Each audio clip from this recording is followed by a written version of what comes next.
Salutations, cadets! I'm your Commander Pika, and this is for the Season of the Witches Week 9 reset on October 17th, 2023. The Festival of the Lost event is back in Destiny 2.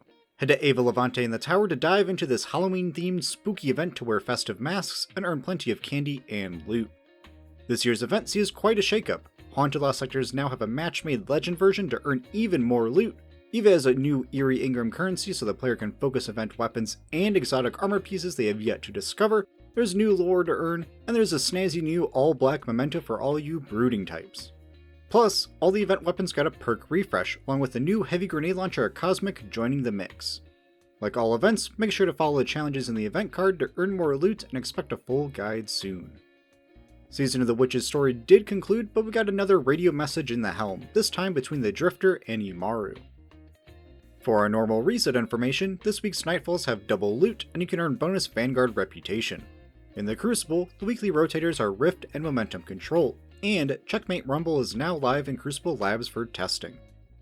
In the Vanguard, the Ops playlist has Void and Stasis Surges active, and the Nightfall is the Scarlet Keep with its hordes of Hive, Barrier and Unstoppable champions, Strained and Void Surge, Arc Threat, and Overcharged Sniper. Earn Platinum rewards for your chance at the Buzzard Sidearm. This will be the last chance to earn the Adept version from GM difficulty before it leaves the active loot rotation. For some endgame pinnacles and farming, the raid is Garden of Salvation, the dungeon is Pit of Heresy, perfect for armor farming, and the exotic mission is Operation Seraph Shield. In Crota's End, the first encounter challenge, Conservation of Energy, is now active, where you can only enlighten lamps up to the number of times you've preserved the chalice at a pedestal. Full guide will be linked in the description. Over on Neomuna, the Vex Incursion Zone is in Liming Harbor. The Partition mission is Hard Reset, and the campaign mission is No Time Left. Lastly, Dares of Eternity's in Loot Rotation 2, featuring weapons from Season of the Chosen. With that, onto the news. Today's reset brings along the mid-season patch Update 7.2.5. Some tweaks to Trials of Osiris spawns and multiplex, along with fixes to issues and seasonal activities. Big fix is to Vex Strike Force. Now everyone should be guaranteed to get exotics that they've yet to unlock. There are also tweaks to exotic armor, like the previously announced nerfs to Antaeus and Young Ahamkara's Spine, but here is also a fix to a long-running Icefall Mantle PvP energy bug and some updates to exotic perk descriptions. PvP also gets a weapons balance pass for most archetypes of weapons, increasing SMG recoil, reducing the ADS damage fall-off distance for auto rifles, decreasing sniper body shot damage, and removing the accuracy penalty on snipers and slug shotguns, so now you jump snipers should be able to pop off. In Checkmate specifically, there are some tweaks to pulse rifles and hand cannons, which will shift Resilience Forgiveness on your time to kill. Besides that, a buff to Perfect Float's duration, a nerf to Kickstart's damage, and enhanced heal clip will now actually heal your allies. Wrapping things up, they fixed several issues regarding odd interactions with several weapons, fixed the Wanderer Tangles, the Unstoppable Fusion mod will no longer activate on linear fusion rifles, and reduced the cost of exotic Ingram focusing at Rahul. For the full article with some miscellaneous fixes, check the link in the description. From last week's TWID, that PvP strike team is still hard at work.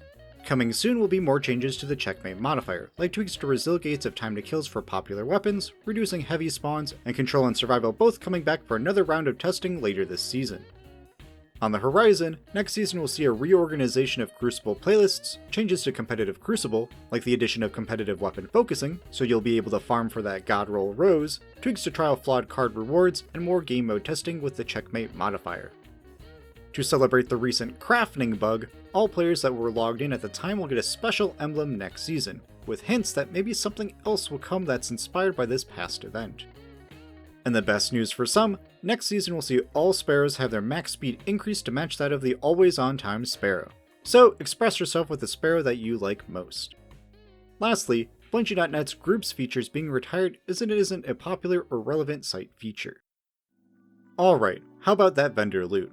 Over at Banshee, well, nothing really at the moment. I'll have his wares scroll on screen in case something suits your fancy. For me, maybe look at that Pleiades corrector.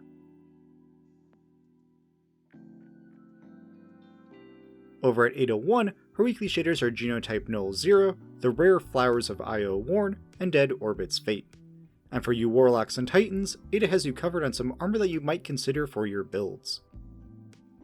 New event and new week, so what's at Eververse? Well, you have the new bug-inspired armor ornament set for this year's festival, costing 6,000 Brightdust or 1,500 silver. as well as a brand new event shader, along with a plethora of spooky emotes and items, which will all scroll on screen now.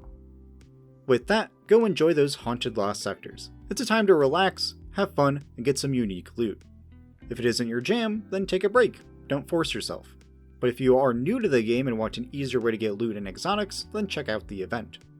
It'll take me some time, but I'll have a full guide out hopefully tomorrow going over drop rates and other event information. So if you found this reset guide useful and want to get notified of the next Destiny guide, then ring the bell and hit subscribe.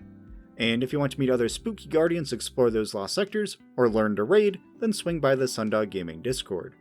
As always, I am your Commander Pika. Be kind, have fun, and I'll see you on the battlefield.